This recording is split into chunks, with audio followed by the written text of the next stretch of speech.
A 124 anos-luz da Terra, o melhor candidato à vida fora do nosso planeta se localiza. E para ter esse título, tem um grande motivo. Isso porque há algum tempo, em 2023, o telescópio James Webb observou esse exoplaneta e descobriu indícios de uma molécula chamada de dimetilsulfeto, uma substância que em nosso planeta é produzida por organismos vivos, como os fitoplânctons, pequenos seres simples que vivem nos oceanos. Porém, naquele ano, essa evidência da presença do dimetilsulfeto não era levada muito a sério, pois não havia muitos dados sobre, e ela era tratada como ceticismo por falta de evidências sólidas. Agora, recentemente, no dia 16 de abril desse ano, os dados estão mais refinados, pois com as novas observações do James Webb, a possibilidade dessa molécula existir é maior, cerca de 99,7% de chance. E onde essa molécula estiver, também há a possibilidade da vida estar também. Eu sou o Gabriel Nogueira e você é sempre muito bem-vindo por aqui. E desta vez trago aqui a grande evidência de vida fora da Terra.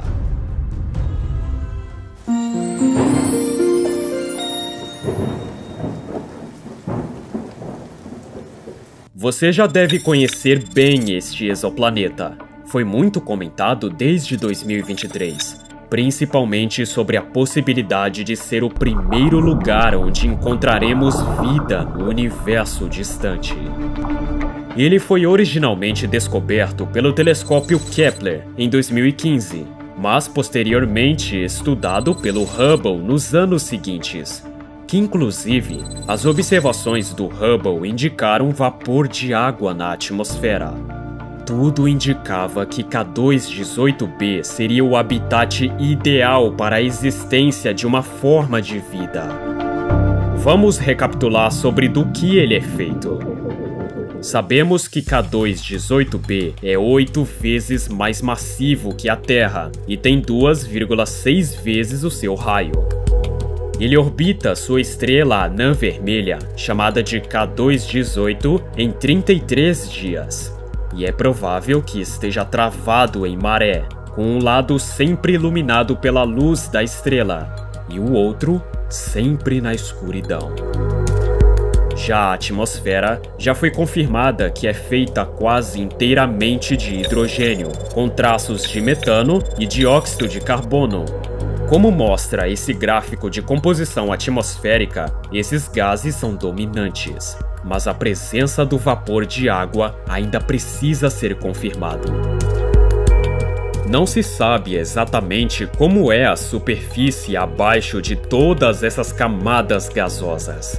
Entretanto, ao julgar pela sua massa e raio, é mais provável que esse planeta seja de uma categoria chamada de subnetuno, ou mundo haitiano, ou seja, um planeta menor que Netuno, mas com atmosfera espessa e sem superfície sólida visível, como a que temos aqui. Um modelo muito aceito é de um oceano global de água líquida, abaixo da densa atmosfera rica em hidrogênio, metano e dióxido de carbono. A presença dessas moléculas sugere que a temperatura e a pressão em certas altitudes poderiam permitir a existência de água em estado líquido, uma das condições essenciais para a vida. Abaixo das nuvens e da névoa atmosférica, esse oceano seria profundo, quente e talvez coberto por uma camada de vapor ou neblina densa. Embora a temperatura média do planeta seja estimada em cerca de 7 graus Celsius, até agradável, isso é lá no alto da atmosfera. Abaixo disso, nas camadas profundas, a temperatura pode ser maior que 100 graus Celsius. E os oceanos só não evaporam pois a pressão é imensa. É a mesma coisa de uma panela de pressão. Por mais que a água evapore a 100 graus Celsius, a pressão dessas panelas pode fazer a água só evaporar a 120 graus Celsius. Mas agora a notícia. A presença do dimetilsulfeto, que, como dito antes, é produzido principalmente pelos fitoplânctons na Terra. Um novo estudo liderado pelo astrofísico Nico Medhousudan, da Universidade de Cambridge, usou o instrumento de infravermelho MIRI do James Webb para analisar a atmosfera de K2-18b novamente. E adivinha, o dimetilsulfeto apareceu de novo, agora com muito mais força no sinal, o suficiente para deixar a comunidade científica de orelha em pé. A detecção chegou ao nível de 3 sigma, o que na linguagem científica significa uma chance de 99,7% de chance de que o sinal seja real. Mas calma, não é uma confirmação de vida, ainda. O que temos é uma pista para a vida. E a concentração dessa molécula é estimada em 10 partes por milhão. De maneira simples, parte por milhão é uma unidade de concentração e serve para dizer quantas partes de uma substância existem entre 1 milhão de partes de outra substância. No caso de K2-18b, a unidade é de 10 partes por milhão.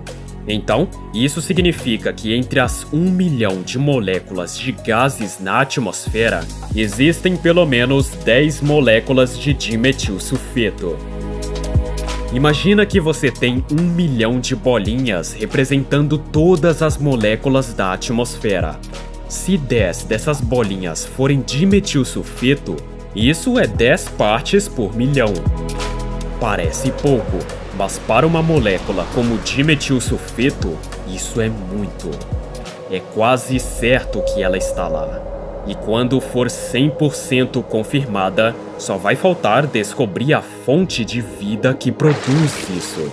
E como ela ou elas conseguem viver em um ambiente tão inóspito para nós.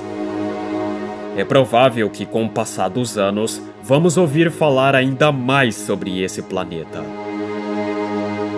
Bom, ainda não dá para bater o martelo, e é necessário muita cautela nesses momentos.